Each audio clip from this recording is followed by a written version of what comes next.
अपन start करने वाले हैं सीरीज कनेक्शन, श्रेणी क्रम। बेसिकली श्रेणी क्रम होता क्या है? श्रेणी क्रम मैंने बोला कि 3 रेजिस्टेंस या 4 रेजिस्टेंस, कितने भी रेजिस्टेंस हो, R1 R2 और R3, अगर ये सीरीज में जुड़े हुए हैं, सीरीज में जुड़े हुए हैं और तो इसमें करंट हमेशा सेम जाएगी। करंट की वैल्यू हमेशा इसमें क्या रहेगी? सेम रहेगी। ये V रहेगा। V क्या होता है? पोटेंशियल डिफरेंस होता है किसी भी बैटरी का, पॉजिटिव नेगेटिव। अब इसको सोल्व करने से पहले आपको ये पता होना चाहिए कि सीरीज कनेक्शन के अंदर जो करंट का मान होता है, करंट की वैल्यू होती है वो क्या होती है? सेम होती है।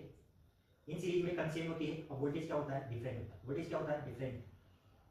ठीक है, तो इसको सोल्व करने से पहले अपन को क्या याद रखना है? अपन को ये याद रखना है कि जो भी सेम देर का है उसको नहीं लेना है और जो भी डिफरेंट देर का है उसको लेना है। जो सेम देर का है उसको अपन को हाथ नहीं लगाना है। अपन को क्या टॉपिक कहां से शुरुआत करनी है? टॉपिक वहां से शुरुआत करनी है। अगर वोल्टेज डिफरेंट देर का है तो वोल्टेज से स्टार्ट करेंगे, अगर करंट डिफरेंट देर का है तो करंट से स्टार्ट करेंगे। तो मुझे पता है कि यहाँ पर वोल्टेज क्या होता है? डिफरेंट होता है। वोल्टेज डिफरेंट होता है तो मुझे पता है कि V इक्वल टू क्या होगा? V1 होगा प्लस V2 होगा प्लस V3 होगा। मैंने बोला कि V1 इसके लिए है, V2 इसके लिए है और V3 इसके लिए।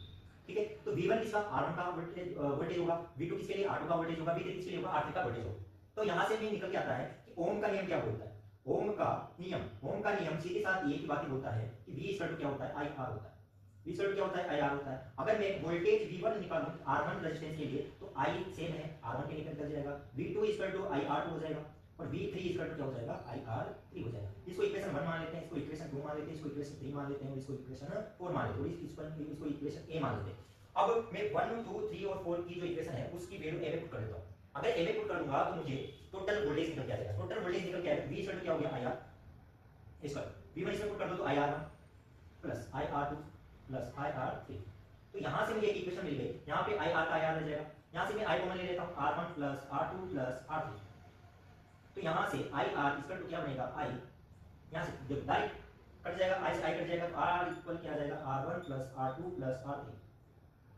यहां से मुझे टोटल रेजिस्टेंस जो मिला वो क्या मिला? R1 plus R2 plus R3। मतलब इस मेथड में ये समझ में आया कि अगर एक सर्किट में जो रेजिस्टेंस है वो सीरीज में कनेक्टेड है, अगर सीरीज में कनेक्टेड है तो जितने भी रेजिस्टेंस होते हैं उनका सम ले लेते हैं, मतलब सबको जोड़ देते हैं। जैसे यहाँ पर देखा होगा R1 plus R2 plus R3, इसकी जगह कोई भी वैल्यू होती है उन तीनों को क्या कर देंगे? अपन कनेक्ट जोड़ देंगे। तो जोड़ देंगे तो अपन को क्या फाइंड हो जाएगा? टोटल रेजिस्टेंस फाइंड हो जाएगा। तो ये है सीरीज कनेक्शन के बारे में बात कर रहा हूं। अब वैसे ही मैं पैरेलल कनेक्शन के बारे में एक वीडियो बनाऊंगा।